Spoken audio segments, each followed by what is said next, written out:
Let's talk about something, while we're talking about the Liberal Party and the coalition.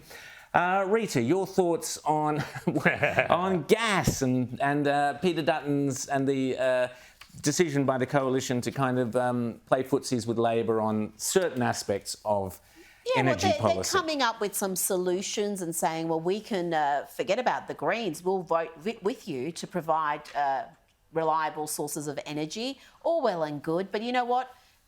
Get rid of net zero first. If you want to have a coherent position, if you want to actually provide the electorate with a choice and you want to put forward arguments about reliability, about cost, about actually taking advantage of the resources we're blessed with in this country, you can't do that if you're a little bit pregnant and you've signed up to net zero. It makes no sense. It completely stuffed them at the last election and they've held on to this policy. We saw them take 10 months to come out against the race-based referendum when they should have done it in May. They should have done it the day after the election when it was clear on principle this was not something we should be supporting.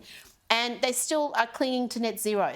And let me tell you, Rita, a key reason they have to get rid of net zero is already we are learning that the Labor Party are kind of arcing up on this idea of what we've seen in Europe so disastrously, this idea that net zero requires removing emissions from our agricultural industry. This means farmers, as we've seen, we've played it often on this show, we've talked about it many times, the way they are destroying farming in Holland.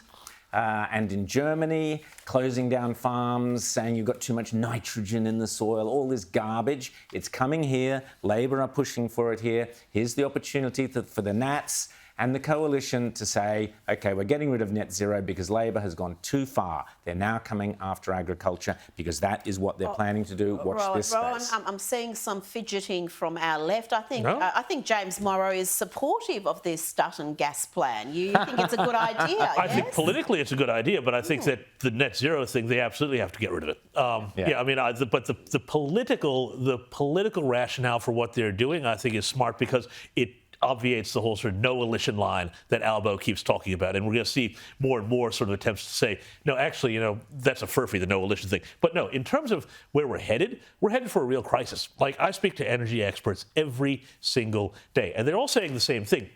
The more unreliable wind and solar you put in, which really only works during daytime and when it's sunny and when the wind is blowing, the more other things you have to put in to make the grid stable. We are headed for a real crisis, and the government needs to change course quickly. Otherwise, we're going to wind up in exactly the same place Germany is in. And it doesn't matter about Ukraine and Russia. It's the same thing. We're going to wind up in the exact same position. So we need to change course now.